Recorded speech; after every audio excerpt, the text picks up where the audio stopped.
하나님 말씀 보겠습니다. 하나님 말씀은 신약성경 로마서 13장 1절에서 7절까지의 말씀입니다. 로마서 13장 1절에서 7절까지의 말씀.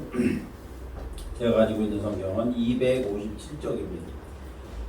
로마서 13장 1절에서 7절까지의 말씀을 찾으셨으면 같은 목소리를 함께 공독하겠습니다.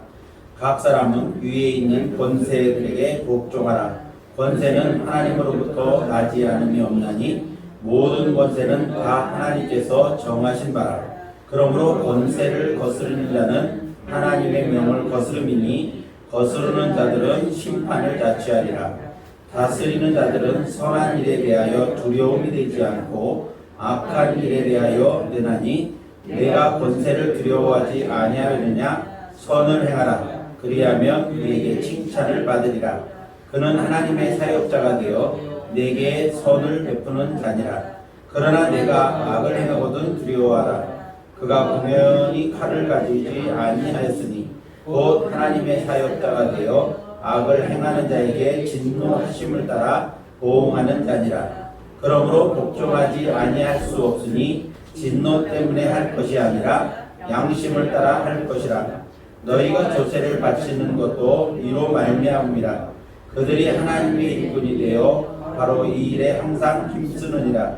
모든 자에게 줄 것을 주되 조세를 받는 자에게 조세를 바치고 관세를 받을 자에게 관세를 바치고 두려워할 자를 두려워하며 존경할 자를 존경하라. 아멘. 할렐루야. 우리 서로 인사하겠습니다. 하나님이 당신을 축복하십니다. 하나님의 식사를 축복하십니다. 하나님의 권세를 축복하십니다. 우리 교회가 다른 교회에 비해서 백신 접종률이 훨씬 높습니다. 어르신들이 많아서 벌써 2차까지 접종 받으신 분들도 4분 이상 되고 또 1차 접종 받으신 분들도 있고 해서 아주 교회 이 통계적으로 보면 우리 교회가 상당히 접종률이 아주 높은 그러한 교회입니다. 어쨌든 속히 이 모든 일들이 안정되어지고 그리고 예정된 대로 백신들이 잘 들어와서 우리 모든 국민들이 백신을 잘 맞고 건강한 삶을 잘 영위해 갔으면 좋겠습니다. 오늘은 벌써 6월 첫째 주일입니다. 1년의 절반을 이제 들어서는 그런 때가 됐죠. 올 한 해도 하나님께서 우리를 지켜주시고 인도해 주신 것에 감사하면서 또 그 감사 때문에 우리의 기쁨이 충만한 그러한 삶을 살아가는 성도 여러분들이 되시기를 예수님의 이름으로 축복을 드립니다. 어느 집사님이 이런 간증을 했습니다. 아주 오래전에 국민학교라고 부르던 시절에 이제 학교를 다닐 때 자기 짝꿍은 부잣집 자녀라서 이 미술 시간만 되면 크레파스를 갖다가 요즘 크레용이라고 옛날엔 크레용이라고 했는데 요즘 뭐 크레파스 쓰는지 모르겠습니다만은 하여튼 이 크레파스에 36가지 색깔이 아주 아름답게 아래 위층으로 뚜껑만 열면 아래 위층으로 아름답게 이 색깔 이 크레파스가 들어있는 그러한 크레파스를 가지고 다녔다고 합니다. 보기만 해도 너무나도 부럽고 너무나도 아주 멋진 그러한 크레파스였습니다. 뚜껑을 닫으면 손잡이가 있어서 아주 남들이 다 부러워했고 거기에다 금색깔, 은색까지 있었다고 합니다. 근데 이 집사님은 가난한 집에 있었기 때문에 그렇게 화려하고 좋은 그런 크레파스를 가지고 다닐 수 없었답니다. 그래서 자기 크레파스는 자기 짝꿍에 비하면 너무나 초라해 보입니다. 뚜껑도 종이로 다 만든 이 크레파스 그 박스에 뚜껑을 열면 이 골판지처럼 되어 있는 그러한 이 두께를 뚜껑을 덮개를 보조 덮개를 이렇게 들춰내면 그 안에 8가지 색깔이 아주 차례대로 누워 있는 그렇게 아주 어떻게 보면 옆에 짝꿍하고 비교하면 아주 초라한 그러한 크레파스를 가지고 다녔다는 겁니다. 자, 어느 날 이제 그림을 그리는 시간에 이 짝꿍을 보니까는 뭐 금색깔도 그리고 음색깔도 칠해서 너무나도 이 도화지를 화려하게 칠을 합니다. 근데 이 집사님은 열심히 그림을 그리면서 8가지 색을 총동원해서 색깔을 다 칠해봤는데 그래도 도화지가 남더라는 겁니다.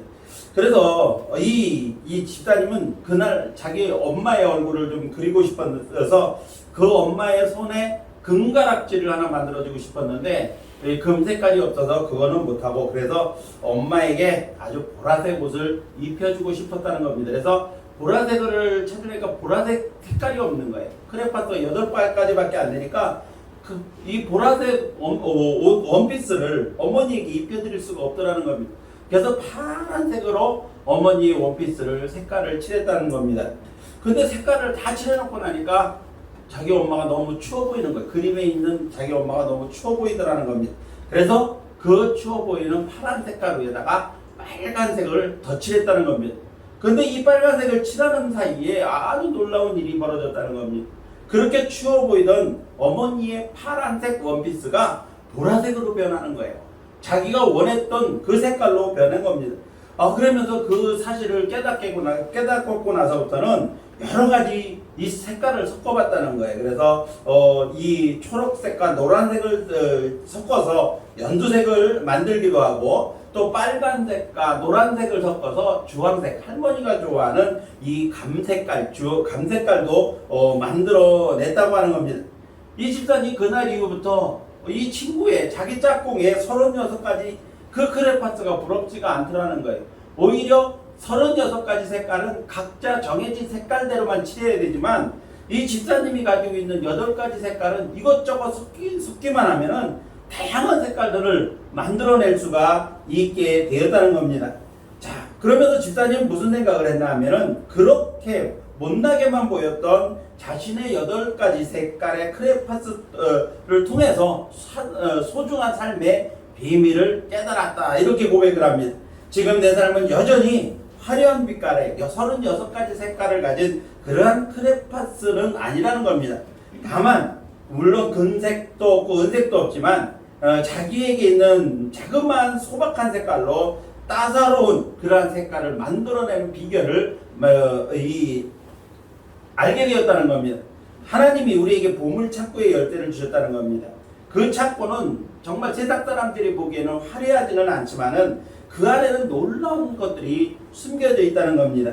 그 안에는 사랑도 있고 행복도 있고 감사가 있고 기쁨도 있고 평안 등이 가득하다는 겁니다. 이것을 잘 꺼내 쓰기만 하면 우리의 삶이 36가지 색깔보다 더 아름답게 만들어낼 수가 있다는 겁니다.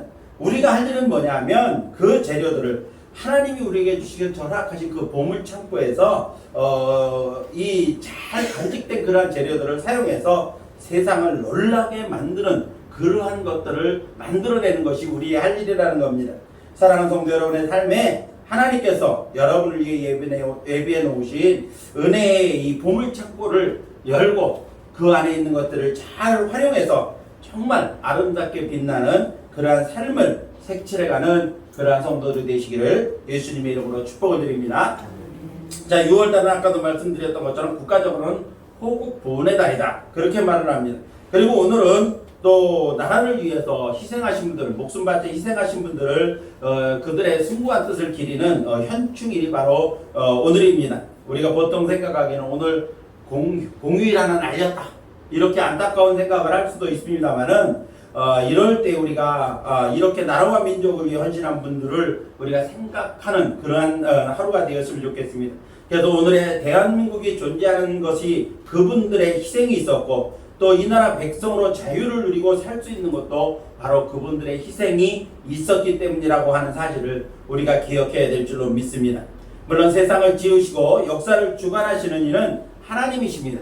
그래서 하나님의 뜻 가운데 흘러가는 역사이지만, 그래도 나라와 민족을 위해서 헌신하고 희생한 사람들이 있어서 우리가 누리는 자유가 지켜지고 있음을 감사할 줄 아는 그러한 사람들이 되어줘야 한다는 것입니다. 자, 기독교는 국경이 없으나 기독교인은 조국이 있다라고 하는 말이 있습니다. 기독교는 국경이 없지만 기독교인들은 조국이 있다, 이런 말이 있습니다. 자, 예수 그리스도의 복음은 국경이 없이 모든 나라와 민족 가운데 전파되고 있고 또 전파되어야 합니다. 그러나 예수님을 믿는 그리스도인들은 각자가 속해 있는 나라와 민족이 있다는 것입니다. 저와 여러분 역시 한민족인 대한민국이라고 하는 나라에 속해 있는 이 나라의 국민인 것입니다. 그러므로 나라가 평안해야 저와 여러분도 자유롭게 신앙생활을 할 수 있고 또 마음껏 복음을 전하고 직장이면 직장 그리고 학교면 학교 이런 사회활동을 할 수가 있는 것입니다. 아무리 불만스럽고 또 때로는 마음에 들지 않는다고 할지라도 결국 우리는 대한민국 국민으로 살아갈 수밖에 없다는 겁니다. 따라서 대한민국이라고 하는 이 나라와 한민족이라고 하는 우리 민족이 평안하고 잘 되어야만 우리의 삶도 편안해질 수가 있는 것입니다. 이 민족과 대한민국이라고 하는 이 나라와 우리는 뗄래야 뗄 수도 없는 그러한 관계라고 하는 겁니다. 성경을 보면 수많은 나라와 민족들의 이야기가 성경 속에 기록되어져 있습니다. 그런데 그 나라와 민족을 위해 자신의 몸을 돌보지 않았던 충성스러운 국가관을 가졌던 인물들도 성경에는 많이 기록하고 있다는 것입니다. 우리가 보면 다윗은 어린 시절에 아주 소년 때 전쟁터에 나가 있다가 하나님과 자기 백성들을 욕하는 그 블레셋의 골리앗을 보면서 의분이 차올랐습니다. 그래서 하나님의 이름을 의지하고 나가서 블레셋 골리앗을 쳐 죽이고 그리고 이스라엘에게 큰 승리를 안겨준 그러한 다윗과 같은 어린 다윗과 같은 그러한 인물도 있고 또 나라와 민족이 멸망해 가는 것을 보면서 눈물을 흘기도 했던 에레미야 선지자도 있습니다. 포로로 잡혀갔지만 자기 민족의 어려움을 어렵고 또 민족이 멸절당할 위기에서 목숨을 걸고 금식하며 왕 앞에 나아갔던 에스더 왕비와 그의 삼촌인 모르드게라고 하는 사람도 있습니다. 다니엘이나 느헤미야, 에스라와 같은 모든 사람들이 나라와 민족을 위해서 정말 눈물을 흘려 기도하고 또 하나님이 기뻐하시는 그러한 나라를 만들기 위하여 힘쓰고 애썼던 그러한 인물들이 많습니다. 우리나라의 김희독립 선언문에 서명을 했던 33명의 위인들이 있습니다. 그런데 33명의 위인들 중에서 기독교인들이 30명이었다고 하는 사실을 여러분들은 아십니까? 33명 중에 속해지는 않았지만은 유관순 열사 17살 나이에 우리 만세운동을 앞장서서 이끌어갔던 이 유관순 열사도 바로 기독교인이었고 김희 만세운동 즉 이 3.1운동에 선봉에 섰던 이화학당 여학생들이 모두가 기독교인이었다는 것입니다. 그렇다면 오늘날의 기독교인들이 가져야 할 국가관은 어떤 것일까? 우리가 가져야 할 국가관은 어떤 것일까요? 자, 오늘 아침 여러분들 메인 묵상을 보셨는지 모르겠습니다만은 그 묵상 내용 중에 보면 몇 년 전에 그 책이 사실은 묵상 올려드리는 그 책이 사실 몇 년 전에 지어진 책입니다. 그런데 몇 년 전에 지어진 책인데 그 책의 그 오늘 내용을 보면은 어떤 사람이 이런 질문을 했습니다. 무작위로 지나가는 사람들한테 물은 겁니다. 뭐라고 물었는가 하면 이름을 밝히지 않기로 하고 물은 것이 뭐냐면 이 나라에 전쟁이 일어나면 지금 우리나라에 전쟁이 일어나면 당신은 어떤 행동을 취하겠습니까? 라고 하는 질문을 했습니다. 그랬더니 응답자의 70 내지 80%가 전쟁을 피해서 도망가겠다는 겁니다. 외국으로 이 전쟁에 영향이 미치지 않는 외국으로 도망을 가든지 안되면 최소한 남쪽으로라도 전쟁을 피해서 피난을 가겠다라고 대답한 사람들이 무려 70에서 80%였다고 하는 겁니다. 참으로 씁쓸한 이야기가 아닙니다. 그것도 수년 전의 이야기니 지금은 또 어떻게 바뀌었는지 알 수는 없습니다만 현대 사람들의 사고방식으로 우리가 짐작해 볼 때 그때보다 더하면 더했지 덜하지는 않을 것이라고 하는 짐작을 우리가 쉽게 해볼 수가 있습니다. 1967년도에 일어난 소위 6.1전쟁이라고 하는 전쟁이 있습니다.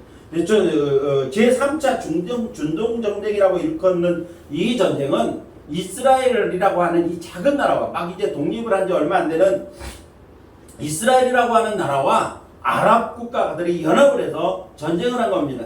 그런데 이 전쟁이 누가 봐도 정말 다윗과 골리앗의 싸움입니다.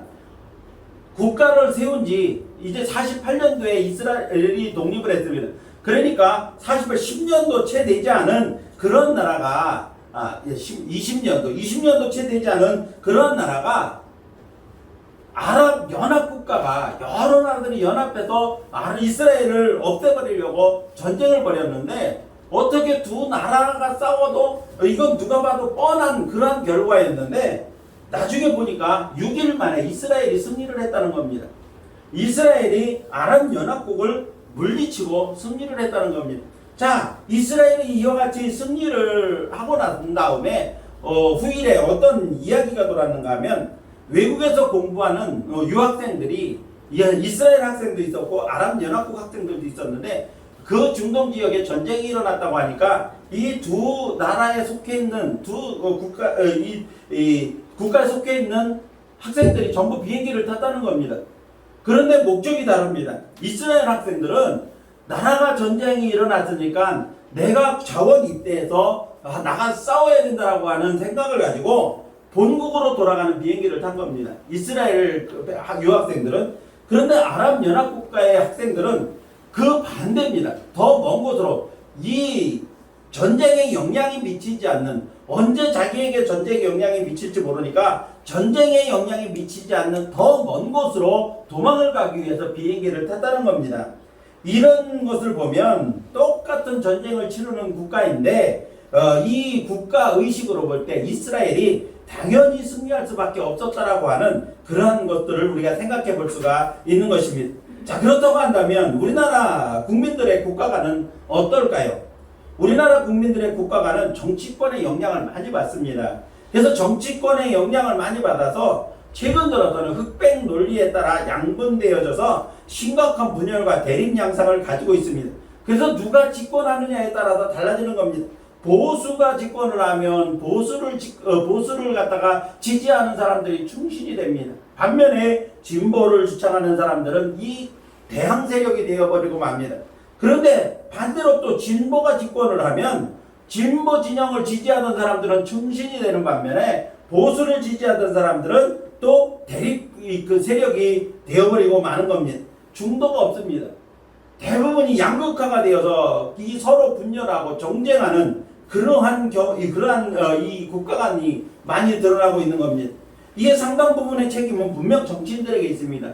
이렇게 양분시켜놓고 대립시켜놓은 정치인들에게 대부분의 책임이 있지만 그래도 그들의 정치 노름에 휩쓸려서 움직이는 국민 의식에도 적지 않은 문제가 있다는 것입니다. 자, 그렇다고 한다면 성경이 가르쳐주고 있는 그리스도인의 국가관은 어떠해야 될까요? 좀 더 쉽게 말씀드리면 저와 여러분이 성경을 통해서 배우고 또 우리가 가져야 할 국가에 대한 의식은 어떠한가에 대한 말씀을 오늘 드리려고 하는 겁니다. 오늘은 현충일이자 호국 보훈의 달 첫 주를 맞이해서 그리스도인들이 가져야 할 성경이 말씀하고 있는 국가관에 대하여 오늘 말씀을 통해 함께 은혜를 나누려고 하는 겁니다. 말씀을 듣는 사랑하는 성도 여러분들이 그동안 무관심하게 나는 이 나라 백성이니까 그냥 사랑한다라고 하는 어떤 막연한 그러한 이 생각 속에 살았다고 한다면 오늘 한 번쯤은 내가 가지고 있는 국가관은 어떤 것인가 라고 하는 것들을 생각해보고 또 내가 가지고 있는 이 국가관이라고 하는 것이 과연 성경이 말하는 국가관인가 이런 것들을 한번 생각해보면서 새롭게 여러분들이 가지고 있는 국가관을 정립할 수 있는 그러한 시간들이 될 수 있기를 예수님의 이름으로 축복을 드립니다. 자, 그러면 그리스도인들이 가져야 할 국가관은 어떤 것일까요? 첫 번째로는 모든 권세는 하나님께로부터 말미암는다고 하는 국가관을 가져야 됩니다. 자, 오늘 본문 1절을 보겠습니다. 본문 1절을 보면 각 사람이 있는 모든 권세들에게 복종하라. 권세는 하나님으로부터 나지 않은 것이 없나니 모든 권세는 다 하나님께서 정하셨다. 이렇게 말씀하고 있습니다. 우리가 못마땅해 하는 그러한 정권일지라도 우리가 싫어하는 그러한 사람이 국가의 통치자가 되었다 할지라도 결국은 이 권세는 어디로부터 말미암는다? 하나님께로부터 말미암는다는 겁니다. 하나님께서 정하셨다라고 말씀하고 있는 겁니다. 다니엘서 4장 17절 말씀을 보니까 지극히 높으신 이가 사람의 나라를 다스리시며 자기의 뜻대로 그것을 누구에게 주시며 또 지극히 천한 자를 그 위에 세우시는 줄을 사람들에게 알게 하려 함이라. 다니엘은 이렇게 말을 합니다. 하나님은 이 땅 위에 있는 나라를 다스리는 하나님이라는 겁니다. 왕이신 하나님이라는 겁니다. 그래서 만왕의 왕이신 하나님께서 당신의 주권을 가지고 이 세상 사람들을 왕으로 세우신다는 겁니다. 하나님의 뜻대로 세우신다는 겁니다. 그래서 우리나라 옛말에도 임금은 하늘이 내린다. 그런 말이 있는 겁니다. 즉 모든 권세는 이 세상 그 어떤 나라의 통치자보다 높고 크신 하나님의 손에 달려있고 하나님께서 정하신 대로 이루어진다라고 하는 말씀인 것입니다. 그래서 성도들에게 베드로전서 2장 17절은 뭐라고 말씀하는가 하면 하나님을 두려워하며 왕을 존대하라, 왕을 존경하라, 그렇게 말씀하고 있는 겁니다. 권세를 주시는 하나님을 경외하라는 겁니다. 이 세상 사람들에게 권세를 주시는 하나님을 경외하고 하나님께로부터 통치자로 세움받은 왕을 공경하라, 통치자를 공경하라고 말씀하고 있는 것입니다. 교회는 주님 오실 때까지 세상의 국가에 속해 있을 수밖에 없는 겁니다. 그러므로 복음의 전파와 안정을 위해서 세상 통치자들의 통치에 순복할 줄 알아야 되는 겁니다. 예배를 드리지 못하게 한다든지 하는 어떤 신앙적인 제한이 아니면 우리는 세상적인 제도에 따라야 된다는 겁니다. 그래서 오늘 본문 속에서 말씀하고 있는 그 뒤에 내용들을 쭉 보면 나라의 세금을 바쳐야 될 것은 정상적으로 바쳐라, 그런 내용을 말씀하고 있는 겁니다. 이런 제도권 안에서의 국가는 국가에 순복할 줄 아는 그러한 국가관을 우리는 가져야 된다는 것을 말씀하고 있는 것입니다. 자, 성경을 보면은 하나님께서 여러 왕들을 세우시는 그러한 장면이 나옵니다. 그런데 그 왕들이 다윗처럼 선한 왕도 있었지만은 때로는 아주 악한 왕도 있었다는 겁니다. 이스라엘을 둘로 나누어지게 하는 여로보암이라고 하는 왕을 세웁니다. 솔로몬이 이제 늙음하게 우상숭배를 하는 바람에, 우상숭배를 하고 하나님을 배반하는 바람에 하나님께서 나라를 둘로 나누기로 작정을 하셨는데 그 일에 도구로 쓰임받은 사람이 누구냐면 여로보암이라고 하는 왕입니다.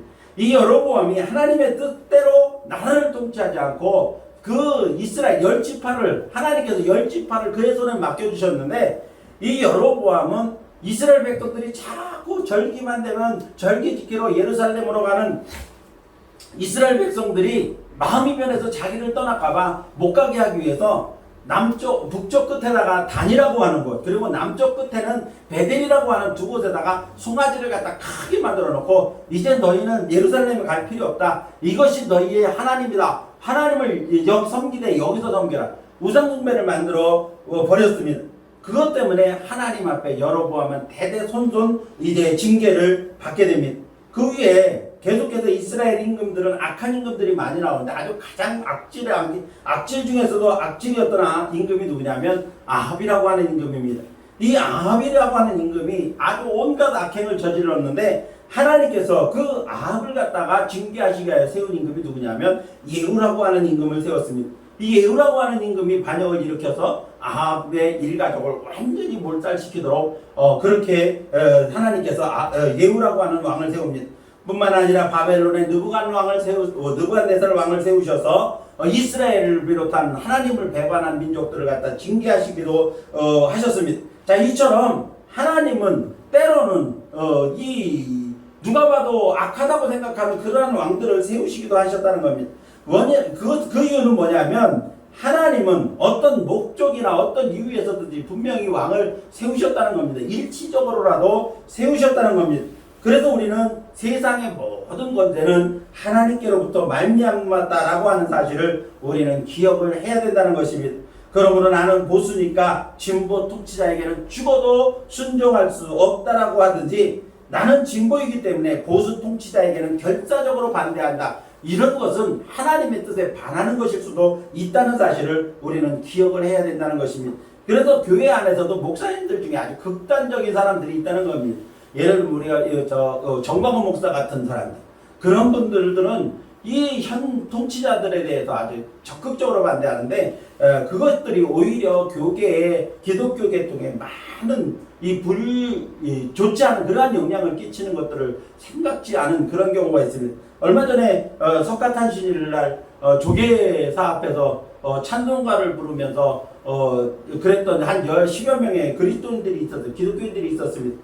그들의 의도는 좋습니다. 하나님을 전하고 우상숭배를 사라지게 해야 된다는 뜻은 좋습니다만은, 그러나 그런 것들이 공개되어졌을 때 나타나는 파급을 생각해 볼 때는 참으로 이 방법적인 면에서는 아주 미련한 것이었다. 자신들이 가지고 있는 뜻은 하나님이 기뻐하시는 뜻이었을지 모르지만은 방법에 있어서는 매우 아주 이 어리석은 그러한 방법이었다라고 하는 것을 우리가 생각해 봐야 된다는 겁니다.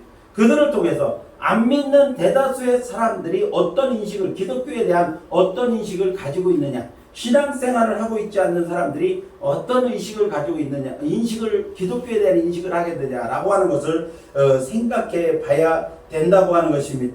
그러므로 우리는 이 땅에 사는 동안은 이 세상의 모든 권세는, 이 땅의 통치자의 권세는 하나님께서 세우셨다라고 하는 것을 우리는 기억하면서 우리는 세금이라든지 어떤 제도적인 제도권 안에서의 이 통치에 순종할 수 있어야 된다라는 것을 우리는 생각을 해봐야 된다는 것입니다.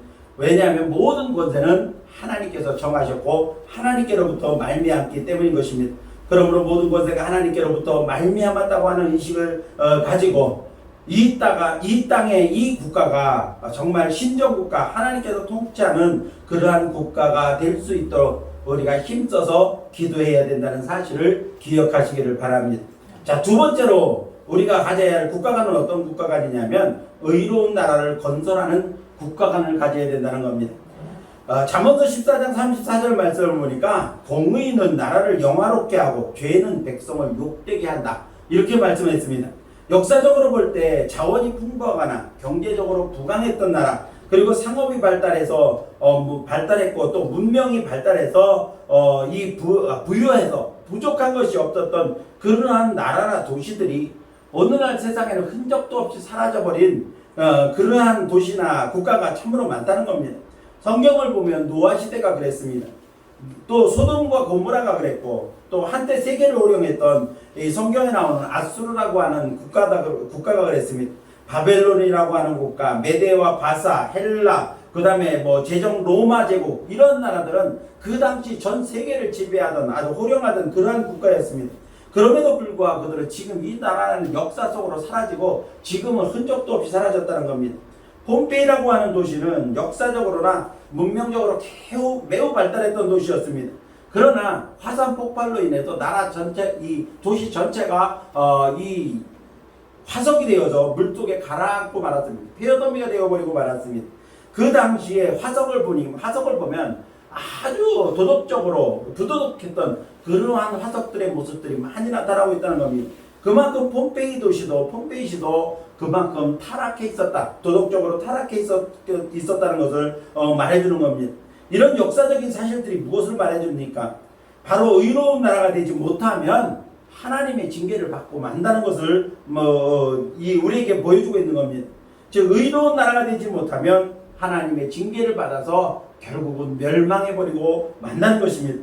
한때는 하나님께서 하나님의 의를 전하는 도구로 사용되기도 했습니다. 그러한 국가들이. 그러나 결국 스스로 윤리적인 부패, 도덕적 타락, 그리고 성적인 문란, 끊이지 않는 방종의 결과는 결국은 멸망에 이르고 말았다는 것입니다. 이런 역사적인 사실들이 우리에게 어떤 교훈을 줍니까? 바로 하나님께서 원하시는 나라는 의로운 나라를 건설하라고 하는 것에 있다는 것을 우리에게 말해주고 있는 겁니다. 하나님을 바로 섬기고 도덕과 윤리가 바로 서며 어른들을 공경하고 부모님께 효도하고 서로 사랑하는 아름다운 국가를 세워가라. 이것이 하나님께서 우리에게 원하시는 국가관이라는 겁니다. 그런데 요즘 세상을 보십시오. 그 옛날 패망한 국가들에서 나타났던 사회 현상들이 지금 곳곳에서 나타나고 있다는 것입니다. 생명을 갖다 가볍게 여깁니다. 사랑이 점점 더 메말라가고 있습니다. 전남편의 얼마 전에 20년형을 받았던, 나이도 22살밖에 안 먹은 사람이 있었는데, 전남편의 아이가 밉다고 현재 남편과 행복하게 살아보겠다고 3살 배기 정확하게 29개월 된 애를 이사를 가면서 먼저 살던 집에다 그대로 방치를 했다는 겁니다. 그래서 이 아이가 결국은 굶어 죽게 되었습니다. 그래서 그것 때문에 이 여자는 체포되어져서 결국은 20년형을 받고 말았습니다. 뿐만 아니라 요즘 TV에서 보도되는 각종 범죄 소식을 보면 정말 사람들의 생명을 너무 하찮게 여기는 그러한 모습들이 너무나도 많이 나타나고 있다는 겁니다. 뿐만 아니라 소위 성소수자의 인권이라는 미명 아래 동성애를 부추깁니다. 이것은 하나님께서 가증히 여기시는 일입니다. 그래서 성경을 보면 동성애자들은 돌로 쳐 죽여라, 그렇게까지 말씀을 했습니다. 동성애를 부추기고 그것을 합법화하려고 하는 움직임들이 곳곳에서 일어나고 정치인들은 이것을 갖다 이용하려고 합니다. 이혼이 일상화됩니다. 어그러지고 기형적인 가정들을 당연한 것처럼 미화하고 포장을 합니다. 아버지 없이 정자은행에 가서 그 정자를 받아다가 애를 낳고 그 아이를 갖다가 키우는 것을 갖다가 TV에서 아주 그냥 위대하게 아름답게 포장해서 보여줍니다. 저는 생각에 그 아이가 커서 아버지를 찾으면 뭐라고 말해줄 건지 저는 참 그게 궁금합니다. 그런 기형적인 가정들이 아름답게 포장되어지고 그것이 방송에서 그대로 드러나고 있다는 것, 얼마나 정말 안타까운 일인지 모릅니다. 동물을 보호한다는 명목 아래 오히려 동물을 사람보다 더 귀하게 여깁니다. 지난번에도 말씀드렸던 것처럼 강화에 짓는 개 호텔, 개들이 와서 묵는 호텔, 그게 말이 됩니까? 개를 장례식 치러주는 장례식장도 있다고 합니다. 개에게 재산을 물려주는 외국, 우리나라에는 아직 없습니다만 외국 같은 경우는 개에게 자기의 유산을 물려주는 그러한 일도 있다고 합니다. 선전을 보니까 이경규, 코미디언 이경규가 선전하는 그 선전을 보니까 왜 개에게는 사람이 먹는 것을 안 먹이냐, 그런 광고를 합니다. 개에게 사람보다 더 잘 먹여야 된다는 광고를 하는 그러한 개 음식을 선전하는 그런 광고도 보았습니다. 얼마나 안타깝습니까? 차별금지, 인권보호라고 하는 것을 명목을 법으로 만드는데 그것을 가만히 들여다보면 소수자를 차별하지 말자고 하면서 대다수의 보통 사람들을 갖다 차별하는 법이 바로 차별금지법입니다. 가만히 보면은 보통 사람들은 그 사람들 때문에 차별을 당하는 겁니다. 그 차별 금지법이라는 것이. 또 인권이라고 하는 것을 가만히 들여다보면 전부 정말 황당한 그러한 내용들이 아닐 수가 없습니다. 이런 사회 현상에 대해 기독교인들은 바른 인식을 가져야 됩니다. 문제는 뭐냐면 기독교인들 중에 이런 일을 앞장서서 부추기는 사람들이 있다는 겁니다. 옹호하고. 지금 한국의 김권위원장으로 있는 사람이 어느 교회 권사님입니다.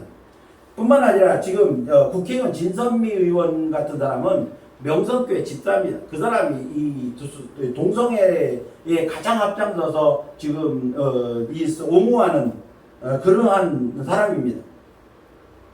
이 시대에 우리 그리스도인들은 이런 함정에 빠지지 않도록 조심해야 된다는 겁니다. 이런 일들은 하나님께서 가증히 여기시는 일이며 이런 일들은 결국 하나님의 징계를 받아서 나라를 멸망으로 패망으로 이끌어가는 지름길이 되어진다고 하는 겁니다. 제가 이렇게 설교를 하면 차별금지법이 제정되면 저도 감옥에 갈 수밖에 없는 그러한 내용들입니다. 그리스도인들은 이 시대에 가져야 할 국가관은 바로 하나님이 기뻐하시는 의로운 나라, 진짜 정의가 살아있는 나라, 도덕과 윤리가 살아있고 서로서로 사랑하는 따뜻한 나라를 건설해야 된다는 것. 이것이 바로 하나님이 원하시는 의로운 나라인 것입니다. 이것이 하나님의 축복을 받아 정말 진짜 부강한 나라가 될 수 있는 그러한 비결인 것입니다. 이제 호국 보훈의 달을 맞아 정말 대한민국 백성으로서 이 나라와 민족을 위해서 의로운 나라 건설이라는 국가관으로 우리를 무장시켜서 하나님이 기뻐하시는 나라를 만들고 세워갈 수 있는 이 일에 우리 모두가 작은 힘을 보태고 정말 힘써 기도할 수 있는 저와 여러분들이 되어줘야 할 줄로 믿습니다. 마지막 세 번째로 우리가 가져야 할 국가관은 어떤 것이냐면 하나님을 섬기는 나라를 만들어야 된다는 것입니다. 시편 33편 12절 말씀을 보니까 여호와를 자기 하나님으로 삼는 나라 곧 하나님의 기업으로 선택된 백성은 복이 있도다. 이렇게 말씀했습니다. 예수님께서 하늘로 올라가시면서 마지막으로 부탁하신 것이 뭐냐면 복음 전파입니다. 이후 사도들을 비롯해서 초대교회 성도들이 목숨을 걸고 이 사명을 감당하기 위해 최선을 다했습니다. 수많은 순교의 피가 뿌려져서 결국은 로마가 313년에 기독교를 국교로 공인을 하게 됩니다. 이후에 유럽과 서양 여러 나라들로 복음이 전파되었습니다. 자, 우리가 이 역사를 가만히 들여다보면 복음화가 된 국가들, 복음을 받아들인 국가들을 보십시오. 전부 부강한 나라가 되었습니다. 대부분 하나님의 축복을 받아 선진국가가 되었고 잘 사는 나라가 되었습니다. 반면에 이디오피아와 같은 나라는 처음에는 기독교 국가였습니다. 기독교 국가였지만은 신앙생활을 제대로 못하고 종교인들이 타락을 하다 보니까 결국 회교국가로 지금은 전락되어져서 지금은 가장 불쌍한 나라, 가장 많이 사람들이 굶어 죽는 나라로 변질되어 버리고 말았던 겁니다. 우리나라의 경우에도 50년대에 참혹한 전쟁을 거치면서 이 나라가 피폐해질 대로 피폐해졌습니다. 그래서 정말 먹고 살기 힘들고 다른 나라의 원조를 받아야만 살 수 있는 그러한 때에 다른 나라의 원조와 함께 복음이 들어오게 되었다는 겁니다. 물론 1884년도에 우리나라에 기독교가 들어왔습니다만은 실질적으로 가장 적극적으로 복음이 전파된 게 언제냐면 전쟁 이후라는 겁니다. 그래서 60년대, 70년대 한국교회 기독교가 가장 적극적으로 많이 전파되었고 7, 80년대에서 비약적인 성장을 이룹니다. 여러분도 아시겠습니다만은 그때만 해도 여의도 광장에서 대형 집회들이 열리면 한국교회는 막 100만 명 이상씩 모이는 것이 아주 다반사였습니다. 그래서 전 세계적으로 한국교회의 부흥에 대한 굉장히 놀라워하는 그러한 일이 있었습니다. 이와 같은 상황 속에서 우리나라도 결국은 7, 80년대 한국교회 기독교가 자리를 잡으면서 하나님의 축복을 받게 되었다는 겁니다. 그래서 오늘날 이 나라가 이만큼 살게 된 것도 결국은 그 시대에 하나님의 복음이 이 나라에 증거되었고 이 나라의 기도의 4분의 1이 기독교인들이 되면서 하나님의 축복 속에 이루어졌다는 것입니다. 이 시대에 우리가 가져야 할 국가관은 바로 이렇게 하나님을 섬기는 나라를 만들어야 된다는 것입니다. 하나님을 섬기는 나라가 되면 반드시 복을 받는다는 사실을 알아야 됩니다. 그래서 우리가 해야 할 일은 바로 나라와 민족을 위해 정말 이 나라와 민족이 복음화되는 게 될 수 있도록 우리는 기도해야 된다는 것입니다. 하나님을 섬기는 민족, 하나님이 기뻐하시는 나라의 건설, 이것이 이 시대에 우리 그리스도인들이 가져야 할 국가관이라는 겁니다. 이제 이 나라와 민족의 복음화를 위해 간절한 소원을 가지고 정말 하나님 앞에 기도할 수 있는 저와 여러분들이 되어줄 수 있기를 예수님의 이름으로 축복을 드립니다. 이제 말씀을 맺으려고 합니다. 기도하는 한 사람이 기도하지 않는 한 국가보다 낫다라고 하는 말이 있습니다. 우리에게 필요한 것은 백성을 위한 모세의 기도, 나라와 민족의 운명을 놓고 울부짖어 기도하던 느헤미야의 기도와 같은 그러한 기도가 필요합니다. 여러분이 아시는지 모르겠습니다만은 이 미국의 국회의사당을 보면 우리나라 옛날, 지금은 없어졌습니다만은 옛날 중앙청과 같은 그러한 비슷한 모양의 건물을 하고 있습니다. 뭐냐면 이 건물 중앙에 가운데 보면 높은데 이렇게 둥그런 원형의 그러한 이 모습을 하고 있습니다. 그런데 그곳이 뭐냐 하면은 이 미국 국회의사당의 그 둥근 원형이 있는 그곳이 어디냐면은 거기는 개인 기도실이 있다는 겁니다. 미국이라고 하는 나라가 기독교 신앙의 바탕 위에 세워진 나라이기 때문에 그 위에 국회의원들이 쉼없이 기도하는 그러한 기도실을 만들었다는 겁니다. 모든 나라의 국회의원들이 쉬지 않고 그곳에서 기도하고 그 국회의사당 안에 있는 그 기도 처소가 한 번도 비어본 일이 없다는 겁니다. 지금도 그런지 모르겠습니다만은 하여튼 그 국회의사당 위에 기도 처소를 만들고 국회의원들이 기도하며 나라를 위해 나라의 부강을 위해서 하나님 앞에 기도하는 그러한 처소를 만들었다는 겁니다. 우리가 가져야 할 이 시대에 필요한 국가관은 뭐냐면 하나님 앞에 나라와 민족을 위한 기도하는 그러한 성도들이 되어줘야 한다는 것입니다. 우리가 늘 습관적으로 하나님 앞에 나라와 민족을 위해서 기도합니다만은 정말 느헤미야처럼 그리고 나라의 운명, 백성들을 살리기 위한 모세의 기도, 자기의 생명을 구하는 모세의 기도, 그리고 바울의 기도, 이런 기도가 우리에게 필요하다는 것입니다. 그러므로 우리가 현충일을 맞이해서 정말 모세처럼 그리고 바울처럼 그리고 느헤미야처럼 나라와 민족을 위해 기도할 수 있는 저와 여러분들이 되어져야 할 줄로 믿습니다. 보국보훈의 달과 현충일을 맞이한 오늘 우리 그리스도인들에게 요구되는 국가관은 무엇입니까?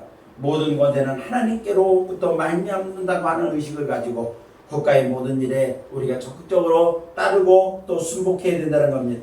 하나님이 복 주실 만한 의로운 나라를 건설해 가야 된다는 것입니다. 무엇보다 하나님을 섬기는 나라가 되어야 한다는 국가관을 가져야 할 것입니다.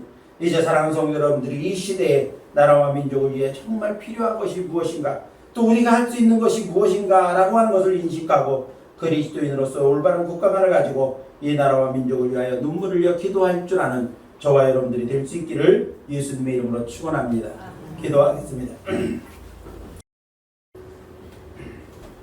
교회 소식을 말씀드리겠습니다. 예배에 참석하신 성도 여러분들을 환영하며 하나님의 은혜와 축복이 가득하시길 바랍니다. 2021년 표 늘 여러분들 숙제하시고 이 나라가 그리고 교회의 모든 예배 일정 그리고 우리의 생활들이 회복될 수 있도록 위해서 기도해 주시길 바랍니다. 6월은 나라를 생각하는 호국보훈의 달입니다. 나라와 민족을 위해서 늘 생각하면서 기도하는 그런 여러분들 되시기를 바라고요. 코로나19는 계속되고 있습니다. 우리가 이제 백신 맞으신 우리 성도님들도 많이 계신데 7월 달부터는 이제 1차 접종만 해도 밖에서는 마스크를 쓰지 않아도 된다라고 하는 그런 총리의 발표가 지난주에 있었습니다. 그래서 어떻게 그것을 증명하느냐라고 하는 것이 문제였는데 질병관리청에서 제공하는 앱이 있습니다. 쿠브라고 하는 앱이 있는데 그 앱에 등록을 하면은 1차 접종을 언제 맞았다, 2차 접종을 언제 맞았다 이런 것들이 이 화면에 바로 뜹니다. 그래서 그 앱을 내려받아서 가입을 하시면은 백신을 다 맞으신 분들은 이 스마트폰만 되는 겁니다. 그래서 스마트폰을 가지고 계신 분들은 그것을 증명할 수 있는 방법이 있으니까 그렇지 않으신 분들은 어르신들은 이 스마트폰을 안 쓰시는 분들이 많아갖고 아마 보고도나 어디서 이런 증명서를 발급해 주는 게 아마 있을 거예요. 알아보시면 그런 정보들을 알아보셔서 여러분들이 7월 달부터는 마스크를 밖에서만 안 써도 된다고 그러니까는 우리 일상이 조금씩 회복될 수 있다는 것에 감사하면서 안 써도 된다고 그러지만 너무 불편하지 않으면은 쓰고 다니는 게 개인의 건강을 위해서도 또 다른 사람들을 위해서도 좋을 수도 있습니다. 그러니까 여러분들이 편리한 대로 생활을 하시되 어쨌든 여러 가지 특혜가 있다고 하니까 여러분들 잘 활용하시기를 바랍니다. 매일 묵상 그리고 성경 읽기는 신앙 성장을 위한 여러 가지 개인 경건에 관련돼서 여러분들이 더 열심을 내주시기를 부탁을 드립니다. 그리고 늘 기억하면 서로 기도하는 그런 성도들이 되시기를 바랍니다.